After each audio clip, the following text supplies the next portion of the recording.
Hello, everyone, and welcome to another episode of Justin the Food Entrepreneur Show. I'm Justin Bizzarro. I'm your host. That's Bizzarro. For anyone who's out there, you can find us on Instagram at Justin the Food Entrepreneurs, or you can find us on Spotify or wherever else you grow yourself through podcasts. So, with that being said, I have with us Third Wave Café, Greg Rips out of Melbourne, Australia. How are you doing today, Greg? Good. How are you? I'm very good myself, thank you. So, Greg, tell us a little bit your story, how you became an entrepreneur, why food, and sort of what your journey was like to create Third Wave Cafe in Australia. The mic's yours. Okay. So I fell into this business by accident, effectively. What happened was I used to run a property development company that failed, and I had nothing to do. My wife said, how about we start a cafe? She wanted a cafe for a while. I said, listen, I don't know anything about this business. I've been going to lots of cafes in my life, so I've seen it on the front end. I've never seen it on the back end. I've got nothing better to do, so yep, let's do it. Thinking that it would be similar to other businesses, and thinking that I am reasonably okay at marketing, so therefore it should pull us through. So that's how I fell into this business, where we effectively bought a rundown place, and then created something much bigger out of it, because I just couldn't let it be that little rundown place that we originally purchased. So when you purchased it, so since then we built it to a much bigger business. So it's not a little cafe; it's more a restaurant now. We're not really a cafe anymore, and we've got different aspects to our business. We've got the restaurant, we've got catering, we've got a dark kitchen, we've got all sorts of different areas of business that are not the original cafe, and the original cafe basically took a backseat. So when you acquired this place, I mean, you're talking about it was run down, and you need to do work to it. So how did you, one, do the work to it, and then two, how did you come up with a menu for this new restaurant or cafe endeavor that you guys took on? Yeah. Okay. So basically, we just sort of, given that I've been to a lot of cafes in my life, I started thinking about what worked, what didn't work in the places that I've been to, what I would have wanted to eat that wasn't there, or that was there that I enjoyed, and put together a menu based on those sorts. However, what we're doing now is very, very, very far removed from what that was then. So it's completely different, effectively. So talk to me about this journey, because I know now you're like American style food in Melbourne, Australia, but how did you get there? How do you what's different about the way you do things versus other restaurants? Like you said, you just couldn't let it die, so you're in dark kitchens. I believe it's like what we call in America ghost kitchens, or I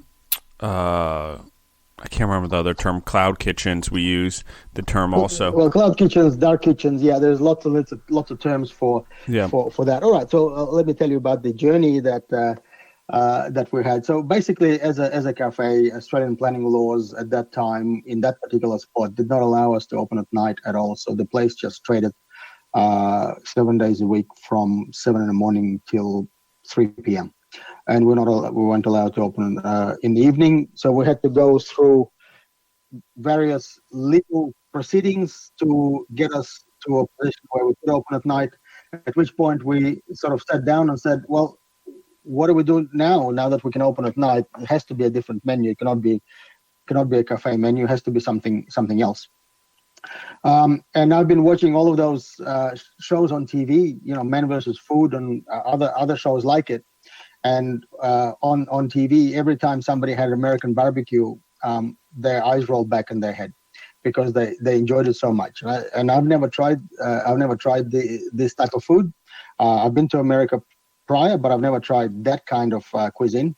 But given that this was happening, I thought, well, maybe this would be a good candidate, as it's different to the usual, the French, the Italian, the pizza, the this, the that usually happens at night. So problem is that in Australia at that time, that was 2012, there was pretty much no one serving this type of cuisine, and certainly no chefs knew how to smoke meat. There wasn't a thing. So what had to happen is I had to actually spend 3 to 4 months learning how to do it myself. Even though I'm not a chef, never have been, and never will be, but I had no choice. There was no one that could help me. So lots of YouTube, how did you do that? Yeah, let's get into this, because that's not an easy thing to learn. Well, it was okay. It was interesting. I don't mind cooking, so it was interesting. So lots of YouTube, lots of books, lots of blogs, just a lot of research, and then a lot of testing, basically. And because I had to work during the day, it was a lot of waking up at night to wrap, to change, to do this, to do that, because it does need tending, and it can be left on its own for a very long time. So basically that's what happened. My family was happy because they got to eat tens of kilos, literally a couple of 100 pounds of meat. That was basically just me trying different alternatives, etc. So after spending about 3 to 4 months doing that, I think I worked out what it's supposed to be. The interesting story also is that before doing that, I actually went to one and only place that served American barbecue in Melbourne at that time, and I thought what they served was absolutely crap. So I said, there's absolutely no way that people on TV roll their eyes from pleasure at eating this kind of food and eating that food that I tried in Australia. So I spent time developing all of these recipes, and in the end found that it makes sense. I understand why, because it can become so juicy, so flavorful, just a very, very different experience to everything else that you could have with meat. Once I've developed the recipes that we're actually still serving, to tell you the truth. And so the menu is grown. You talked about it growing into the nightlife. You talked about it growing from breakfast into dinner and into barbecue. Like, what's your most popular items on your menu? What are the things that people keep coming back for, and what's your favorite things on the menu? Okay, so basically, just to continue the story, so we opened at night and we started serving American barbecue, and that was reasonably successful. We were still running as two businesses. We were a cafe during the day and we were a restaurant at night. And there were some overlaps with the menu, so we did serve barbecue during from lunch onwards, and we served burgers from lunch onwards, and that continued for a few years. At which point, in about 2015, 2016, we've discovered the power of social media, and we've discovered what worked in social media, what actually created an interesting following, and that we followed that formula ever since, and it served us exceptionally well. So what we started doing is we started coming up with how would I call it? Slightly over the top, more Instagrammable in nature, more dishes that basically create a wow. But since then, we've made it a much more streamlined operation, in that what we try to do with every single special that we create is inject theater into the food. Okay, so what we worked out is that people go out to a restaurant to eat, and they go out primarily to eat. Obviously, service is important, and if the service is good, the food is a little bit better. But really, if the food was amazing and the service was bad, you'd still go out there. If the food was bad, the service was amazing, you're probably not going to come back. And what we found is that people go out to eat and spend money on the food, and then separately they go out to be entertained, to shows, etc., and spend money on the entertainment. There is not many places out there that combine the two, and essentially by combining the two, what we've done is we've given the customer much better value for the dollar they spend, because they still come just to eat, but they also get entertained. and that entertainment is something that I would normally pay extra for. So what I mean by entertainment is we created this some dishes every single month. We bring out 2 specials that basically change every single month, and they have lots of theater injected in them. And the theater basically means that when they come out, most of the time people say wow. So the first word that comes out of their mouth, the first word they think, whether they want to or not, is to say wow. How does that work? Well, dishes could be extremely large. They could be very interestingly plated. They could be doing something. They could be smoking. They could be under a cloche with something else. They could be stacked in a way that people would never have expected. To give you an idea, we have a wheelbarrow challenge where we would bring out a platter of different meats in a wheelbarrow. So people had no choice but to be amazed at that. We have something called a lambo, where the whole leg of lamb was slow smoked and brought out standing up on a platter. We are about to release a shovel nachos, where you would at your table, a whole shovel of nachos, completely loaded, would be brought to your table and shoveled onto your table, etc., etc. So this is what I mean by entertainment.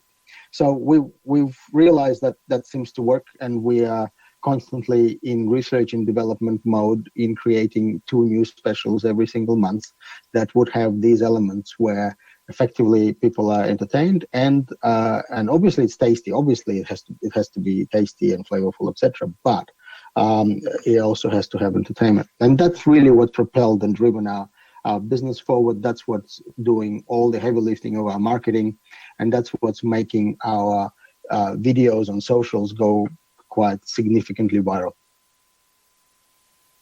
I love this because I think it's important that you deliver an experience, but you capture it, and it's easily, people can see it, people can share it, people are going to generate the social media that you're looking for, and it also benefits your business, attracts people in, and then obviously you guys make money and impact through that. How do you find the right team members in your business, or the employees, whatever you guys call them, to take on this sort of showtime, this entertainment, and deliver to your customers the high service, the high American cuisine barbecue that you're trying to do? Okay, well, team members, it's a difficult thing everywhere on the planet, I think. I think it was always difficult in hospitality, and I think it got a lot more difficult after COVID. Don't know really why, but it is what it is. How do we find team members?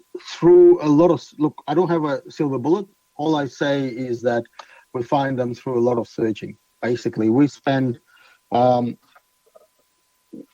we never ever stop hiring. We never ever stop advertising. We never ever stop running trials. We never ever stop the process of actually getting more team members. And the reason for that is because we're finding that the majority of applicants, great majority, we're talking about 99%, are not hireable by us. Maybe they're hireable by somebody else, but maybe our standards are too high. I don't know what it is, but what I'm finding is that majority of people are not good enough as far as we're concerned to work with us, and therefore we have to continue looking for the diamond in the rough that we can actually hire. And the only way to do that is never stop. So we spend an absolutely ridiculous amount of money on ads, on various trials, on potentially hiring people that we think will suit, but we end up not working together. So therefore, that's a wasted cost. So it's a very, very high cost for us to find the right team members. Unfortunately, I don't have a better answer for you on that question. No, I think that's exactly the answer. I think it's hard to find the people that you want in your business, the ones that meet the culture that you're building, that continue the momentum that you're talking about. What are some of your favorite showtimes? I mean, what are some of the cool things that you thought you guys have done, or some of your favorites maybe that you've created that have really brought this entertainment value home, or what was one of your most successful ones? Well, the most successful. So what happens with these specials is that we never actually put them on the menu.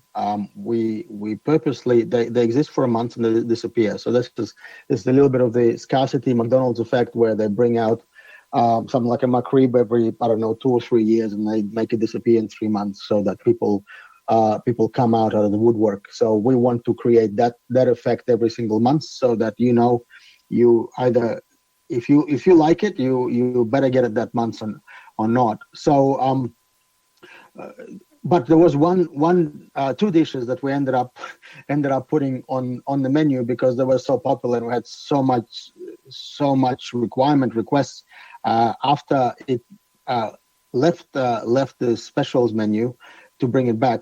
One of them is called rib of lucky. Essentially, it's a souvlaki. I'm not sure. Do you know what a souvlaki is? Yep, absolutely.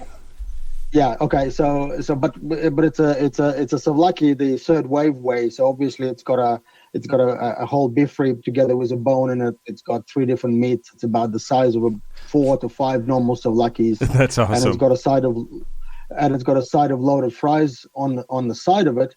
But it also comes under a cloche which is full of smoke. So from a customer's experience, what happens is that when it's arrived to your table, you've got a board and a cloche, and you don't actually see what's under there. So when you open it, there is a huge amount of plume of smoke that escapes, and you see this interestingly presented huge thing in front of you. So that was so popular that we've actually had to put it on a menu. And since we put it on a menu, it has consistently been sort of the third, fourth bestseller in the restaurant. So that's one. The other one was something that we've created and actually gone completely global. It's called the Thor's Hammer. So we've now seen it repeated around the planet by all sorts of different chefs on socials, etc. What it is, it's a quite a large beef shank that's slow smoked, and it looks like a hammer because it's got the meat on the bottom. It's got a huge bone protruding from it.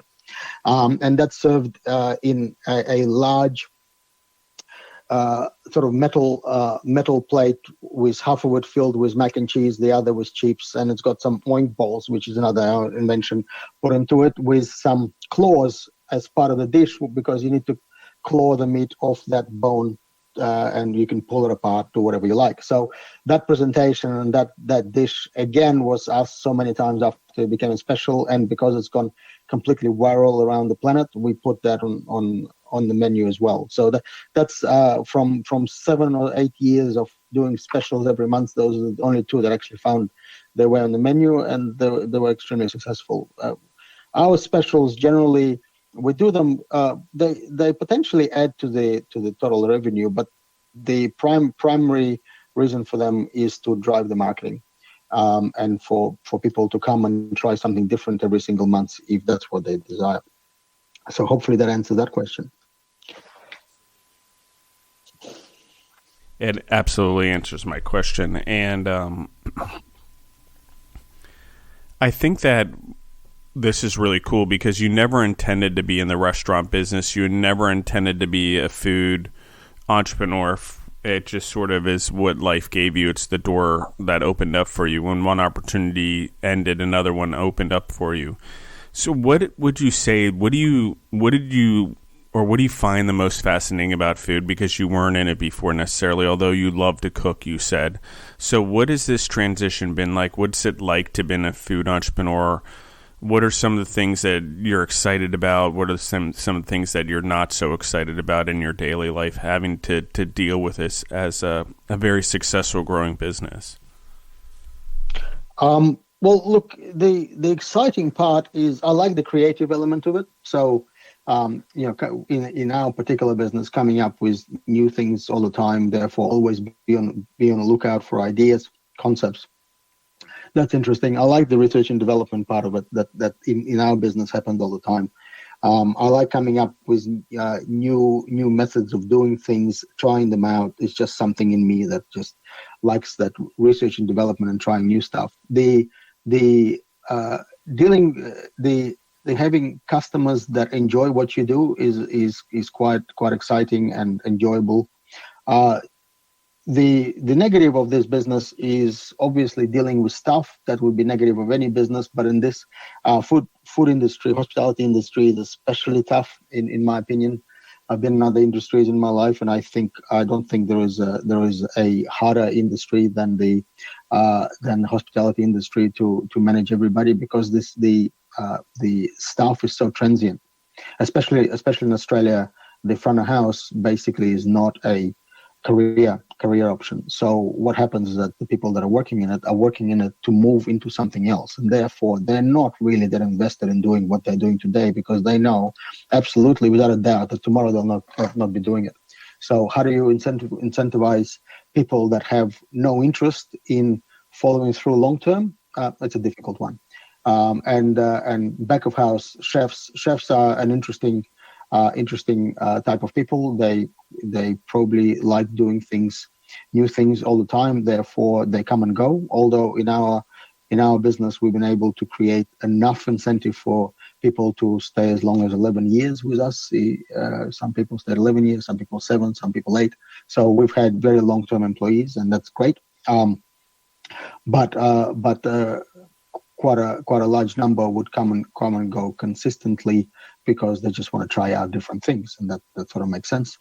Dealing with staff is probably one of the harder things to do. Dealing with constantly satisfying, continually increasing demands from customers is not easy. What we're finding is that customers, the quality of service, the quality of food, the quality of everything that's presented in hospitality, at the very least in Melbourne, is on the increase, never-ending increase, right? Which basically means that everybody has to catch up. Every new place that opens, they are able to somehow provide a slightly higher level of something. And therefore, if you don't compete with that, you are going to be left behind after a while. And that's not an easy thing, to constantly try to increase the value proposition that you're presenting to the customers through service, etc. When customer is always on a constant higher and higher demand curve of what they want. I don't know why it's happening. I guess it's just competition. It wasn't like that a while back.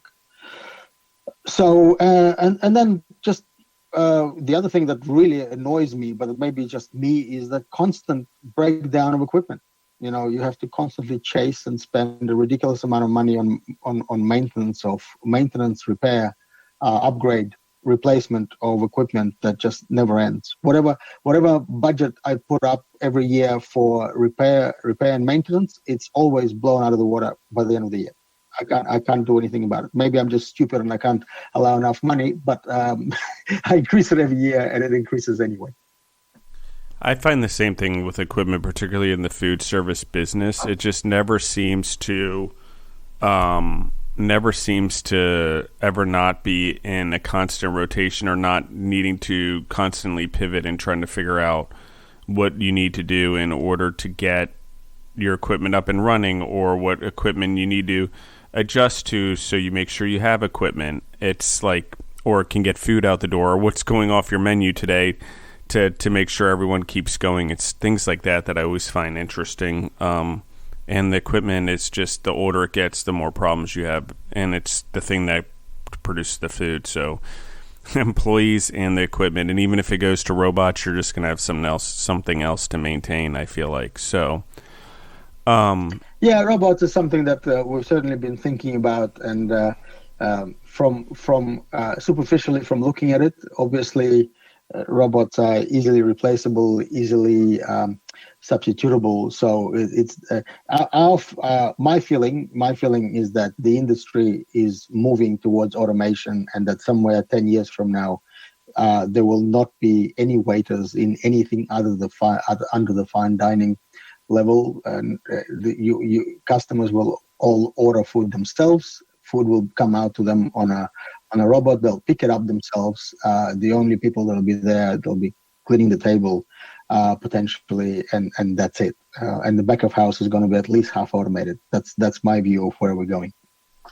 I agree with you a lot, and I think that while we want customer service, and our generation wants, at least my generation wants, the person, and we want the connectivity, and we're, while we use cell phones and we use emails and stuff like that, the next generation, the younger kids, they are used to ordering things off of DoorDash. They don't want people are leaving food at their door. They do not even care anymore about what their experience is or whatever. They want to be able to order their food and have someone bring it to them, and they want to be able to continue their conversation on their phone or with themselves, whatever it looks like. At least here in the United States, I agree that this is something that we are looking at, and I think from a robot standpoint, the other issue, at least we're having in the United States, is we don't have enough employees to do the jobs anymore.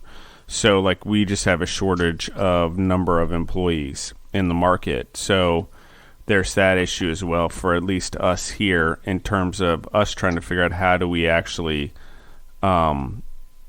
support our businesses. How do we become food businesses of the future when there's no real ability to get enough people or even get the equipment, or now what's happening in the United States, which is there's not enough people trained in to service the equipment to keep it maintained. And that's the other issue, so I think that's part of being an entrepreneur, and that's part of being a food entrepreneur, is you're the ones willing to handle these obstacles. So what does the future hold for you, Greg? Like, where are you hoping this business goes? Like, how are you seeing it grow in the future? You mentioned a dark kitchen. Like, what does that look like? Like, what are some of the things that you're doing now to progress into the future? Well, just to continue the conversation about automation, so we're an interesting test case in that post-COVID. So COVID in Melbourne was an exceptionally bad experience, where Melbourne was the most or second most locked down city on the planet. So we had to pivot. We had to recreate the business model. We had to do all sorts of different stuff. How does a restaurant operate when it's closed? So we had to do that, and we were closed for over a period of 2 years. I think we were closed for about a year and a half, like locked down completely, where people couldn't leave their houses. One of the things that we've done after that lockdown finished, and 2 years ago when we got reopened, 2.5. Well, actually, it hasn't been 2 years; it's been just a year. We only left with QR code menus. So we don't actually have physical menus any longer. So we transitioned to QR menus where customers would order themselves from a QR code from a menu.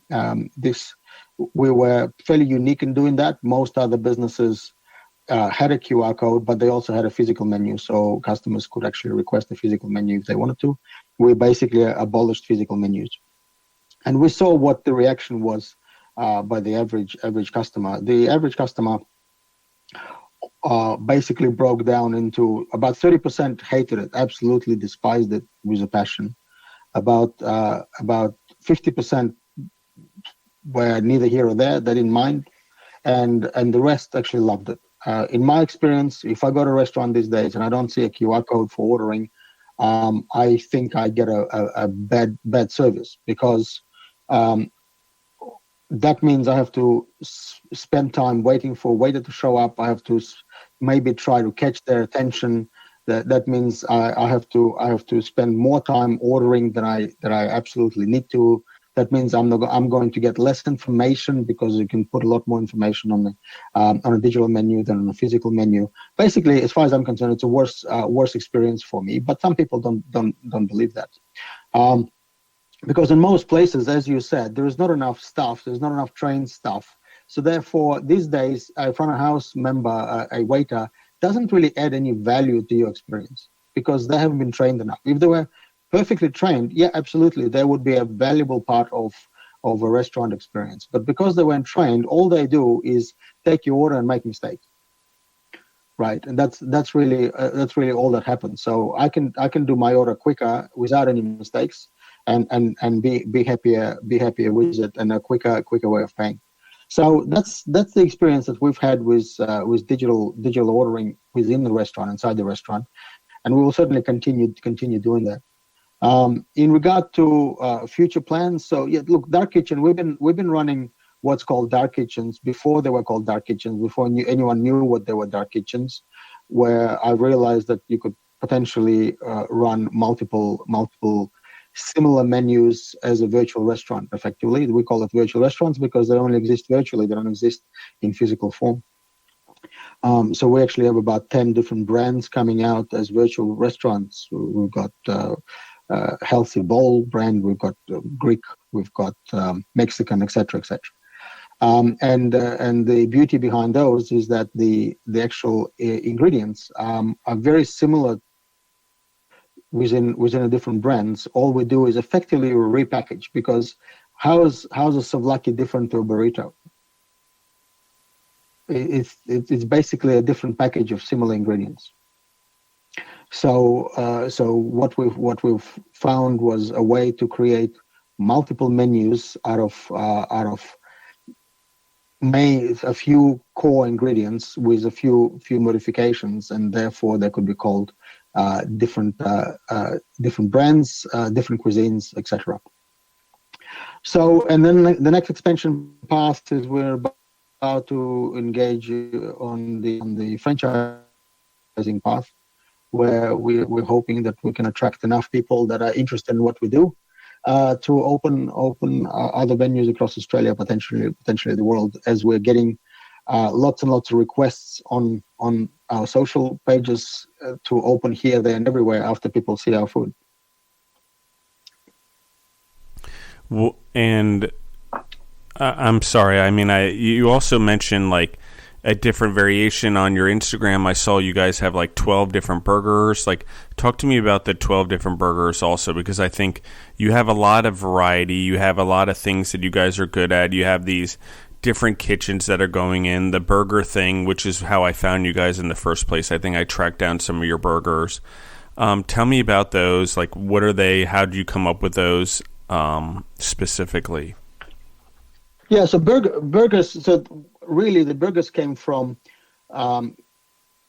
It's a lower cost option, because American barbecue in Australia is it's not expensive, but it's not cheap. Okay, in America, that type of cuisine is we're priced at about the same level in Australia as you guys are on the east and west coast, but not in middle America. Middle America serving this type of food is about 30 to 40% cheaper than Australia is. Whereas if you go to New York and you get barbecue, or if you go to LA and get barbecue, it's about the same price as it is in Australia. So what we needed is a lower price point, something. But given that we already started down the American cuisine, we didn't want to stray too far from it. So burgers was it, and then just a matter of developing different burgers. So some of our burgers came out of, again, reuse of the slow smoked meats. So we've got about 4 or 5 burgers that effectively, instead of burger patties, they have the slow smoked meat in them, like deboned beef ribs and pulled pork, and lamb shoulder that we smoke, etc. So they've got those meats in them, and then the other burgers, there are some vegetarian ones, and some more traditional cheeseburgers, etc. Just a little bit more elevated. We don't do anything basic. We always try to elevate everything as much as we can within the pricing and the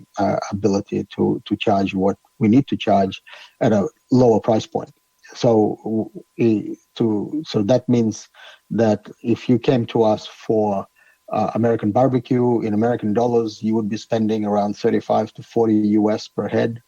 But if you came to us for burgers, you'll be spending sort of $12 to $25 per head. I like that a lot. I think I get why they're on the menu, and I get why you're doing it. So what are your biggest inspirations in life right now? What are your biggest motivations? What keeps you going every day? What keeps you burning the midnight oil, for lack of a better term, to even get on a call like this? Why keep going? Well, getting on a call like this sounds interesting. I always love to talk to people about what they're doing, what we're doing, what can we learn, etc. in regard to what's happening in the business, well, look, we're now entering this franchise phase. I'd like to be able to expand, given that we have so many people interested in us being here, there, and everywhere. And I think it's a whole new challenge. Ultimately, in business, I like business for the challenge of it. It's not for everybody. I get it, but for me, I don't mind a challenge. I don't mind a problem to solve. I like solving problems, getting getting a successful solution. Basically, that's something that drives me, certainly. Very cool. Where can they find you online? How can they find your webpage? Like, where can they look you up? So thirdwavecafe.com.au is the website, and everything is available from there. All our socials will be available from there. Third Wave Cafe on Facebook is also visible. So unfortunately, we're not really a cafe anymore, but Third Wave Cafe is the brand that originally started, and I can't really change it because Third Wave was taken. Therefore, I can't change it and remove the cafe. So we're stuck with that moniker forever. But thirdwavecafe.com.au is where everybody can find us. Cool. And you mentioned your family. Are they involved in the business? Do you have kids? Are they started getting involved in the business? Are they part of the legacy, you think? Do they enjoy food if they are involved? Well, yes. So I have two kids, and they grew up with this. My wife was involved in the business for about a decade. She's not as involved anymore. And the kids, the son is not really involved, but my daughter is actually a manager in the business now, and she's running front of house. She sort of grew up with it, so she knows all the ins and outs. She's finished university and just said, "Okay, I'll do this." So yes, absolutely, the family is involved in the business. Very cool. I really like that. I think it's important. And from a leadership standpoint, as you lead this business forward and you lead your family, what are the leadership values you think are qualities that you have or that you look for in your business that you think that are important? Because I think that to get 11 years, 12 years down the road that you've gone in business, it takes a lot of leadership. It takes a lot of fortitude. So what are those leadership skills that we're talking about that you feel have really gotten you to where you are? Look, I couldn't tell you with any certainty what was it. I can tell you what I would like to see from a leader, and that I would normally emulate or do, and that is, I never shied away from doing the hard work or the dirty work, and everybody saw that. So there was time when all my people saw me washing dishes and carrying stuff from place to place and unloading and loading and all sorts of different tasks that somebody in management would under normal circumstances not do. But I've never shied away from it because I don't see any difference between me and anyone else really working in the restaurant.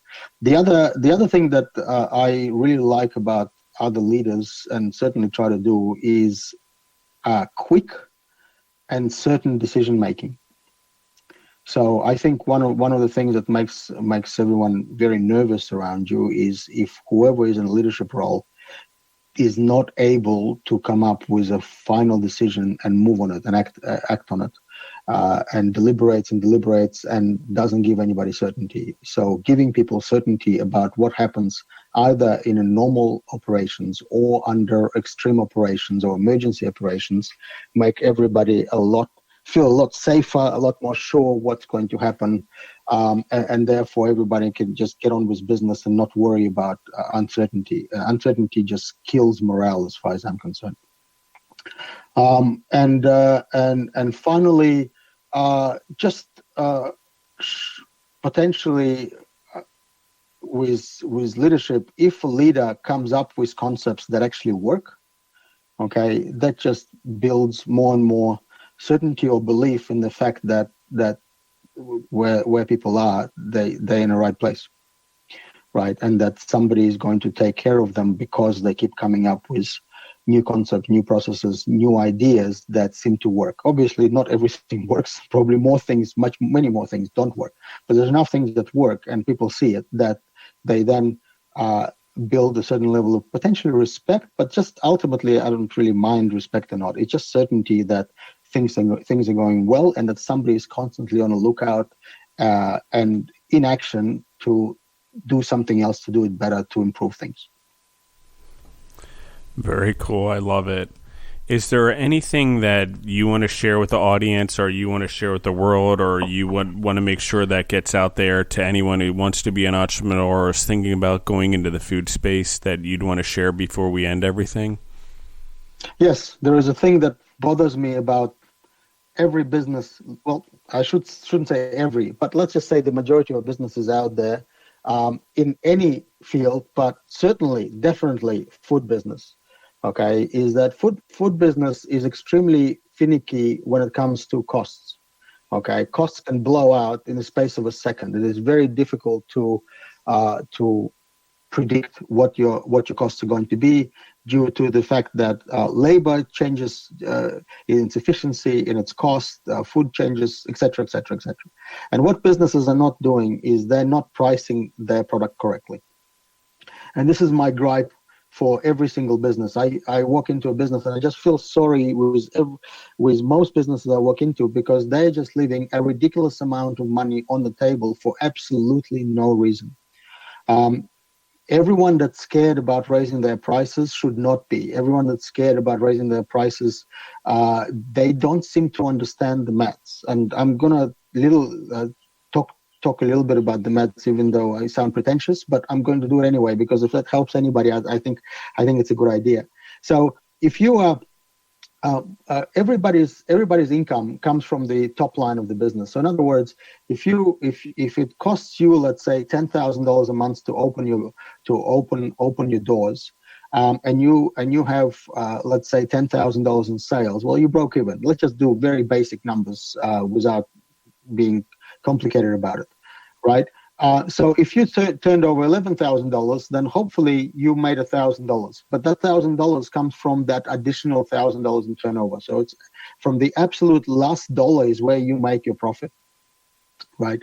So given that, if you increase that last dollar a little bit, your profit increases exponentially.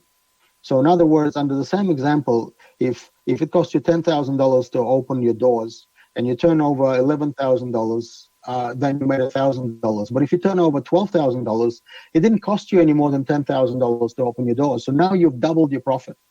You went from making $11,000 from $1,000 to $2,000. And to do that, you had to increase your prices by about 9%. And I don't know of any business that's in food industry today that cannot tomorrow increase all their prices by 9% and not have 100% of their customers still buy from them. Okay, and how much benefit would increasing their profit by 100% be to the majority of business owners out there? Does that make sense? It's 100% true. Also, I think people are so afraid of raising their prices and scaring off their customers that here's the reality. If people are only coming to you for the price of your food, then you're not doing the thing right in the first place. You don't have enough value. We talked about entertainment and showtime. There's a lot of value there. And if the food's good and people are wanting it, they're willing to go with the increases. It's happening all around us, actually, at least in the United States, because we have inflation going on with food. But prices are increasing. They have to be, or businesses are going to go under. So I agree with you 100%. That's true. I just don't think they're increasing enough, and I don't think Agreed. think restaurateurs are doing a good enough job for themselves just to make sure that they're, because a business is that's thriving has to be extremely profitable. A business that is not profitable is not thriving; it's dying. Even a business that's not extremely profitable, a business that's losing money certainly is dying. But a business that's not profitable is dying because the owner cannot have money to spend on better staff, to spend on improvement, to spend on maintenance, to spend on all that. All of that comes from profit, right? And if you don't make a lot of profit, you can't spend all this money back into the business, and that means the business is dying. So therefore, it is the responsibility of every business owner out there to absolutely maximize the profit. And it's not because that profit is going to go all to them. It's because now they have spare capacity to do all sorts of different things to improve the business. And that improvement is going to benefit the employees and the customers. Love it. My view is that everybody who is not trying to maximize profit by increasing the prices to the absolute maximum level are doing a disservice to every element of the business, including the customer, because the customer potentially would benefit from the business doing a better job and paying a little bit more money for it, because it's not a lot of money, it's a little bit more money, and then every party to this will benefit: the business owner, the employees, the business, and the customer. Sorry for the rant. No, it's not a rant. I agree with you 100%. I think that your employees benefit because they have the ability to make better money. Your business has the ability to grow. If you're doing well and you're giving back to your community, the community benefits from those prices. The vendors benefit from you charging more by getting a better deal on the stuff so you can have better margins, because the more margins you have, the more you can expand your menu, you can do specials. You prove that by having that mindset, you go from, oh, we're just a cafe, well, now we're a restaurant, okay, now we're dark kitchens.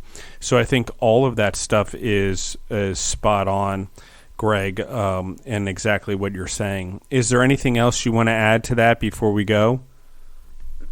No, that's it. That was just a community announcement.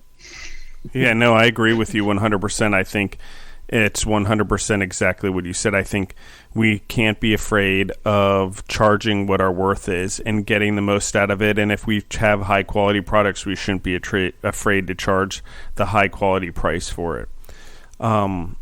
Thank you, everyone, for listening in. Thank you, Greg, for calling in all the way from Melbourne, Australia. It's awesome. I appreciate it. I'm excited to hear more about what Third Way Cafe does in the future. I will definitely be reaching out to you. Maybe we'll do a part 2 in the future and get some more questions over to you so we can talk some more, because I have a lot of thoughts and things like that, and I'm just so curious about things. I want to review your menu and get down and dirty a little bit more, and then figure out how we can do a part 2. I'd love to. And maybe we could talk about specifically some of your dark kitchen concepts and what those look like and how you develop them, if that's okay with you. Yeah, absolutely. Let's do it. Thank you very much for your interest. It's always fun to talk about what we do. We haven't talked in great detail about individual things that we do, and certainly we could. Yeah, absolutely. I'd love to. And everyone in the audience, thank you guys for listening in. Thank you for sharing the podcast. Thank you for word of mouth and giving it to other entrepreneurs or people who want to be food entrepreneurs, humans out there just looking for not to be alone in the entrepreneurial space. I hear all about it and I get the messages. So thank you guys for sharing it. I'm glad the entrepreneurs on here coming on and doing the interviews are making impact. So that's what we want. That's why we're doing this. So thank you guys again for listening in. You can find us on Instagram at Justin the Food Entrepreneurs, or on Spotify or wherever else you grow yourself through podcasts. So that being said, thank you everyone, and we're out. No worries. Thanks, Justin.